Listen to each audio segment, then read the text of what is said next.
Hi అండి అందరికీ. మా వారు నేను చెప్పిందొకటి ఆయన తెచ్చిందొకటి అండి. మార్కెట్కి వెళ్ళి కాయగూరలు తెండి అనేసనంటే ఉల్లిపాయలు, బంగాళదుంపలు, టమాటాలు, పచ్చిమిర్చి, కరెక్ట్ తెచ్చారు. మిగతావన్నీ ఇంకా నేను చెప్పినవి ఏమీ తేలేదండి. ఆయనకి నచ్చింది తెచ్చుకున్నారు. కాకపోతే కాయగూరలు డిఫరెంట్గా తింటేనే కదా, వారానికి మార్చి మార్చి తింటేనే కదా తినాలనిపిస్తుంది.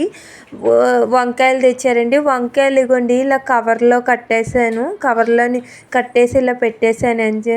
బీరకాయలు మళ్ళీ వెంటనే వండేస్తాను కదా అని చెప్పేసి బీరకాయలు ఇలా పెట్టేశానండి. ఇంకా దీనికి జిప్ కవర్ ఉందండి, అవి ఉతికేస్తే అందులో వేసి వచ్చలే అని చెప్పేసి ఇలాగ నేను వేసేసుకున్నానండి. పచ్చిమిర్చి కూడా ప్యాక్ చేసి కవర్లో పెట్టేశాను. గోంగూర మనం ఎండకే మనమే మాడిపోతున్నాం, గోంగూర కూడా మాడిపోద్ది అని చెప్పేసి ఇలా డబ్బాలోని వెంటనే ఒలిచి పెట్టేసుకున్నానండి. 2 డేస్ అయినా సరే మనకి ఫ్రెష్గా ఉంటుంది అని చెప్పేసి. కానీ చాలా ఎండలు ఉన్నాయండి. మా ఇంట్లోనే ఉన్నట్లుగా ఎలక తిరుగుతుందండి. అది అసలు బంగాళదుంపలు, టమాటాలు అస్సలు ఉంచట్లేదండి. అసలు చాలా వరకు పాడు చేసేస్తుంది. కిందన పెట్టినవన్నీ పాడైపోతున్నాయండి.